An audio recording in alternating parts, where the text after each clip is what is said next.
Israeli শহর হাইফায় সম্প্রতি এক উত্তাল বিক্ষোভের দৃশ্যপট তৈরি হয়, যেখানে শত শত মানুষ গাজার বিরুদ্ধে চলমান যুদ্ধের প্রতিবাদে রাস্তায় নেমে আসে। যুদ্ধ নয়, শান্তি চাই, গণহত্যা বন্ধ করো, মানবতার পক্ষে দাঁড়াও, এমনই শত শত স্লোগানে মুখরিত হয়ে ওঠে শহরের রাজপথ। বিক্ষোভকারীদের দাবি ছিল একটাই, গাজায় চলমান সামরিক অভিযানের অবিলম্বে বন্ধ করতে হবে এবং তাৎক্ষণিক যুদ্ধবিরতির উদ্যোগ নিতে হবে। ইসরায়েলি সমাজের এক অংশই যুদ্ধের বিরুদ্ধে দাঁড়িয়েছে। হাইফার এই বিক্ষোভ যেন একটি প্রাঞ্জল ও মুখর প্রমাণ।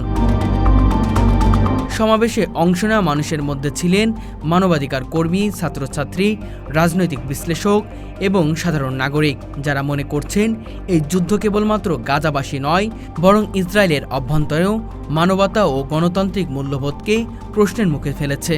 কিন্তু বিক্ষোভ যখন ধীরে ধীরে আরও গতিশীল হয়ে উঠেছিল, তখনই ইসরায়েলি নিরাপত্তা বাহিনী পরিস্থিতি নিয়ন্ত্রণে আনতে দৃশ্যপটে হাজির হন।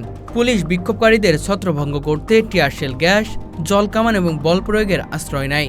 বেশ কয়েকজন বিক্ষোভকারীকে গ্রেপ্তার করা হয়, যাদের মধ্যে কিছু পরিচিত মানবাধিকার কর্মীও রয়েছেন। এই গ্রেপ্তারের ঘটনা বিক্ষোভকারীদের ক্ষোভকে আরও উস্কে দেয় এবং সরকারের নীতির বিরুদ্ধে আরও কঠোর ভাষায় সমালোচনা শুরু হয়। তারা দাবি করেন যুদ্ধবিরোধী কণ্ঠে দমন করতে রাষ্ট্র যেন এক চরম কর্তৃত্ববাদী পথে হাঁটছে, যেখানে বাকস্বাধীনতা ও প্রতিবাদ করার ন্যূনতম অধিকারও হুমকির মুখে।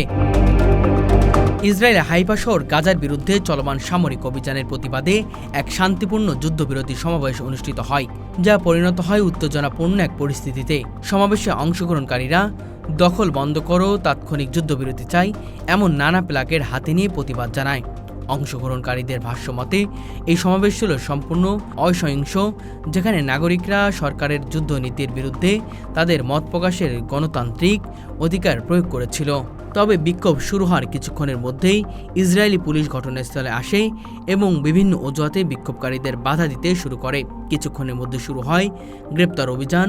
নারী পুরুষ নির্বিশেষে বেশ কয়েকজনকে জোরপূর্বক আটক করা হয়। মানবাধিকার সংস্থাগুলো এই ধরপাকড়াকে বাকস্বাধীনতার উপর সরাসরি আঘাত আনে বলে অভিহিত করেছেন। বিক্ষোভে অংশ নেওয়া এক তরুণ কর্মী জানান, আমরা শান্তিপূর্ণভাবে যুদ্ধের বিরুদ্ধে কথা বলেছি, কিন্তু সরকার আমাদের সেই মৌলিক অধিকারটিও নিচ্ছে না।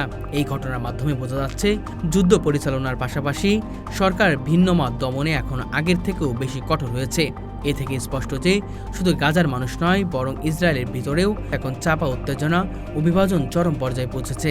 এই সমাবেশে কোনো রাজনৈতিক দলের ব্যানার ব্যবহার না করেও বিশুদ্ধ মানবিক মূল্যবোধ থেকে মানুষজন যুদ্ধ বন্ধের আহ্বান জানায়। বক্তারা বলেন, গাজা শিশুরা ও হাসপাতালে অক্সিজেন সংকটে মানুষ মারা যাওয়া শুধু একটি মানবিক বিপর্যয় নয়, এটি সত্যিকারের বিরুদ্ধে অপরাধ।